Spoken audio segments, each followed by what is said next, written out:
Put yourself in the wings of the brown pelican. You've had a very long journey from Canada, and you're looking forward to refueling and resting at your usual meeting spot, the Salton Sea. You're gliding over the foamy, sulfurous sea, and you see a foreboding amount of dead fish and birds along the shoreline. You're now wondering what you're supposed to eat and drink and where you're supposed to go. But most importantly, you're wondering what the future holds for you and the thousands of other species that rely on this habitat. One might have expected that the largest sea in the state of California is a flourishing sea. Unfortunately, it is not.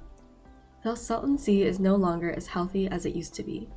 Because of rapid water evaporation rates and other detrimental factors like water pollution, eutrophication, and avian disease, the sea is unable to prosper and support the diverse ecosystem that is depending on it.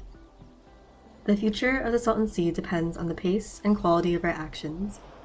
What would happen if we failed to save the sea? What would happen if we saved the sea?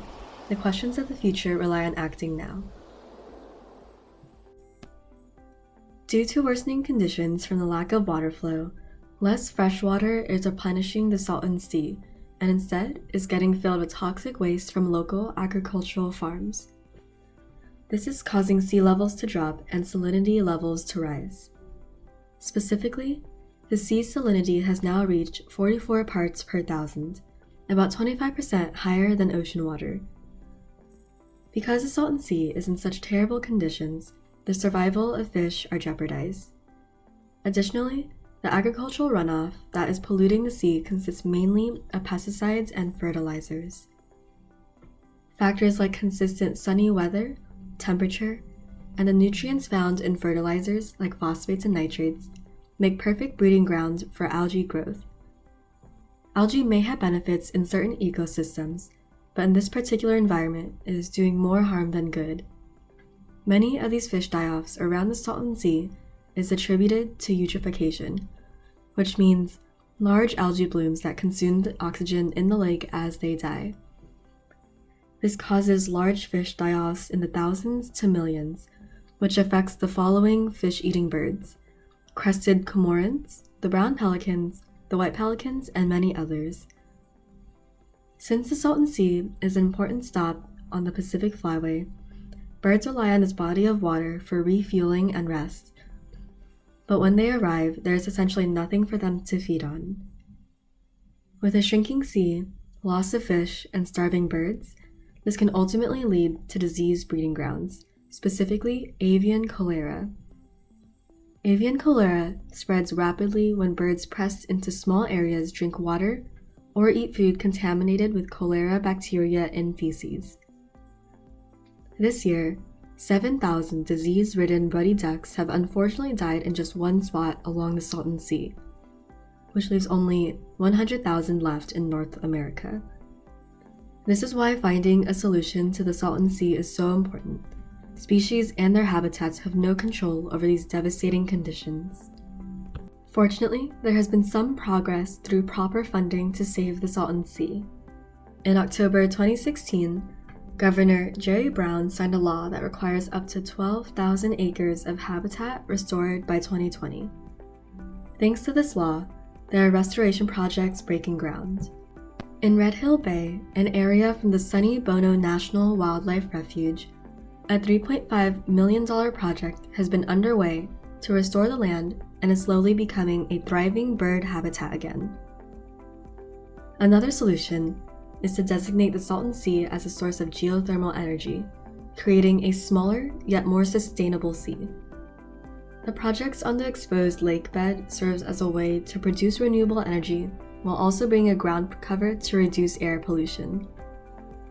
They do not require as much land as other renewable energy sources, such as solar and wind power. Since geothermal plants are generally created in areas that are too hot to inhabit any wildlife, they will be built in safer areas away from critical habitat. There is no single solution that will completely save the sea. There must be multiple actions taken to restore it to its once thriving environment.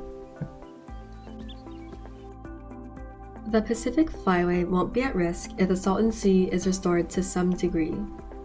This will send relief to places where the birds migrate to.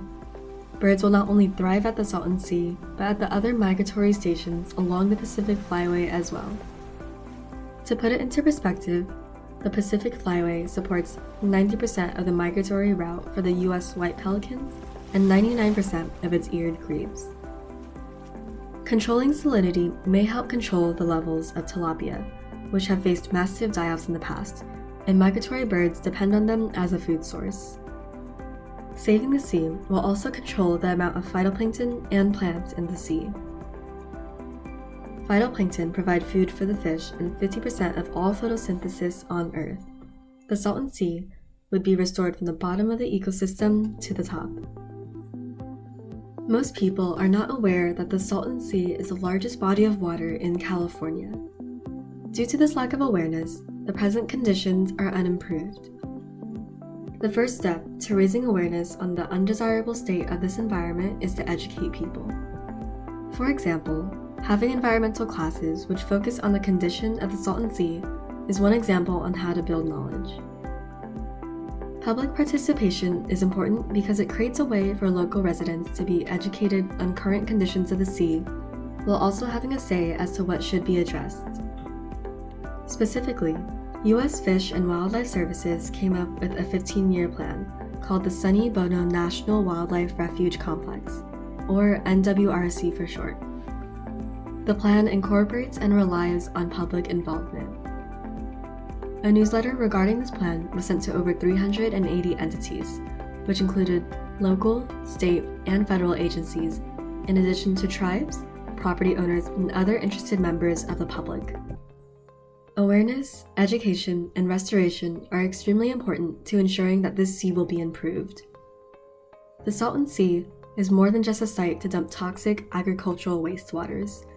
It is an essential habitat for an entire ecosystem and the underlying food webs on which organisms depend on. We created the sea, so we should continue to take responsibility.